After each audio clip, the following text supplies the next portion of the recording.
மருத்துவர் ஐயா குழந்தை என்றால் அவர் தலைவராக அறிவித்தது மட்டும் செல்லுமா என பாமக சட்டமன்ற உறுப்பினர் அருள் கேள்வி எழுப்பியுள்ளார். சேலத்தில் செய்தியாளர்களை சந்தித்து பேசிய அவர், எம்எல்ஏ உள்ளிட்ட எந்த பதவிகளுக்கும் ஆசைப்படாதவர் ராம்தாஸ் என்றார். பாமகவுக்கு தாய் இயக்கம் இல்லை, தாய்தான் இருக்கிறார், அது மருத்துவர் ராம்தாஸ் தான் என்று தெரிவித்தார். ராம்தாஸ் தான் பாமக இயக்கத்திற்கு தாய். அவர் சுயம்புவாக கட்சியை வளர்த்தவர். அதே வேளையில் எங்கள் முதல்வர் வேட்பாளர் அன்புமணிதான் என சொல்லிவிட்ட பிறகு வேறு என்ன வேண்டும்? ராம்தாஸுக்கு இழிவு ஏற்படும் போது பார்த்து கொண்டு சும்மா இருக்க மாட்டோம் என்று கூறினார்.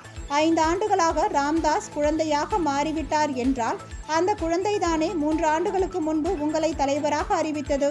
குழந்தையின் அறிவிப்பு எப்படி செல்லும் என்றும் கேள்வி எழுப்பினார். ராம்தாஸை அவமானப்படுத்துவதாக நினைத்து தெருவோர வியாபாரிகளை, பாட்டாளிகளை அவமானப்படுத்தி உள்ளார் அன்புமணி என்றார். அண்ணன் அன்புமணி அவர்கள் சுயமாக சிந்தித்து தைலாபுரம் தோட்டத்திற்கு வந்து மருத்துவர் ஐயாவை சந்திக்க வேண்டும் என்றும் அவர் அப்பொழுது கோரிக்கை விடுத்தார். வாக்காளர்கள் ஐயா பின்னாடி தான் இருக்காங்க. நிர்வாகிகளை வச்சுட்டு என்ன பண்ணுவீங்க? ஓட்டு போடுறோம் யாருக்கு போடணும்? இப்போ சேலம் மாவட்டத்தில் 2016 பாட்டாளி முடிச்சு தனிச்சு நிற்கும் போது 3 லட்சம் வாக்காளர் வாங்கணும். மாற்றம் முன்னேற்றம் அன்புமணின்னு நம்ம 3.5 லட்சம் ஓட்டு வாங்கணும் 11 தொகுதியில். அந்த 3.5 லட்சம் ஓட்டு ஆனால் அருள் சொல்லி போடுவாங்களா, இங்கே இருக்கிறவங்க சொல்லி போடுவாங்களா, சின்னையா சொட்டா போட்டுருவாங்களா? ஏங்க தியாகத்தை பார்ப்பாங்க. பண்ணி இடஒதுக்கீட்டுக்காக எத்தனை போராட்டம் பண்ணியிருக்காரு ஐயா.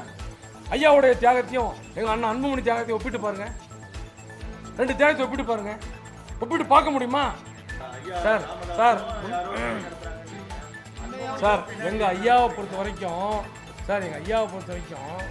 மகன், நான் தான் சொன்னேன், வீட்டுக்கே அன்புன்னு பேர் வச்சோம். அன்பு வைத்த மகன். ஏன்னு அவருடைய தலைப்பெழுத்தை இன்சியலாக வாசப்படி வச்சிருக்கிற மகன் சொல்லியே கேட்காதவர். அவர் என்ன மனசுக்கு படுதோ அதான் சொல்லுங்கள். இந்த நாட்டுக்கு, நாட்டு மக்களுக்கும் எது நன்மையோ, எது நல்லதுன்னு நினைக்கிறாரோ அதை தான் செய்வார்.